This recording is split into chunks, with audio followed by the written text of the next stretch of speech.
Tension और शांति इतनी कि शादी का घर किसी जंग के मैदान जैसा दिख रहा था। अरे जैसा मर्जी डेकोरेशन कर दो, पैसों की चिंता मत करो।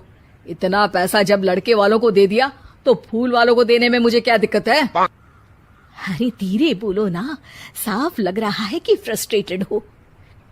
अरे तुम तो चुप ही रहो। एक बेटी संभाल नहीं पाई। सारा दिन मैं काम पर जाता था, सोचता था घर पर बच्चों को अच्छे से संस्कार मिल रहे होंगे, लेकिन नहीं, मैडम को तो अपनी किटी और फैशन से फुर्सत मिले तब ना। माँ चुपचाप वहां से चली जाती है। समझ में नहीं आता कि आखिर शर्मा खानदान में हो क्या रहा है। कल तक चिड़िया सी फुदकने वाली शीना की शादी यूं अचानक एक मोटे काले लड़के से क्यों हो रही है? शीना कमरे में हाथ में गुड़िया लिए बोलती है, मेरे साथ जो हो रहा है ठीक हो रहा है। तुम तो सब जानती हो, साहिल मेरे लिए भगवान है। अब जब वो ही नहीं मिला तो फिर कोई भी हो, जिंदगी ही तो जीनी है, जी लेंगे। बाहर शीना की बुआ किसी से बात करती है।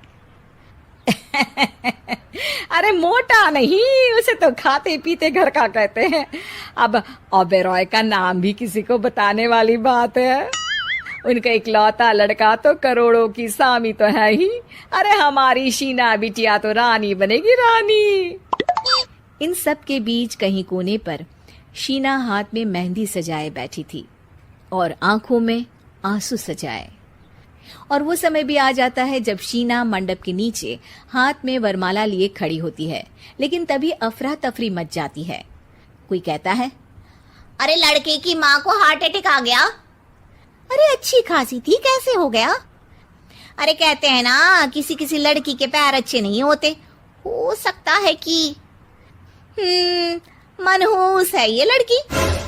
शीना पास खड़ी सब सुन रही थी। फिर शीना अपने कमरे में आ जाती है।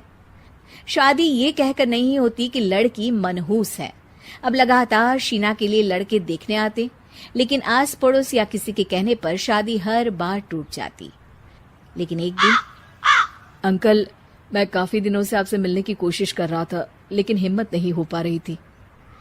अरे बेटा, हिम्मत तो हमारी टूटी पड़ी है। वैसे कौन हो तुम? अब मेरा नाम साहिल है अंकल।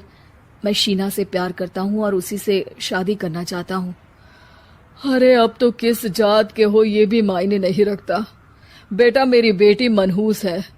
ये सब कहते हैं कि इसीलिए उसकी शादी नहीं हो पा रही। अगर तुम शादी करने को तैयार हो तो ठीक है। शीना की शादी साहिल से हो जाती है। अगले दिन साहिल की माँ का देहांत हो जाता है और एक बार फिर लोग शीना को अपशकुनी कहने लगते हैं। अरे खा गई दीदी को ये। अरे क्या जरूरत थी साहिल किसी मनहूस को घर लाने की? पर बुआ, माँ की तो तबीयत पिछले कई साल से खराब थी। डॉक्टर्स ने जवाब दे दिया था। क्या पता ये भी उनका सौभाग्य हो कि वो बहू का मुंह देख पाई। अरे बहू का मुंह देख पाई, या ये कह लो कि बहू का मुंह देखते ही स्वर्ग लोक सिधार गई। खैर, हमें क्या, घर तुम्हारा है, हम तो चले।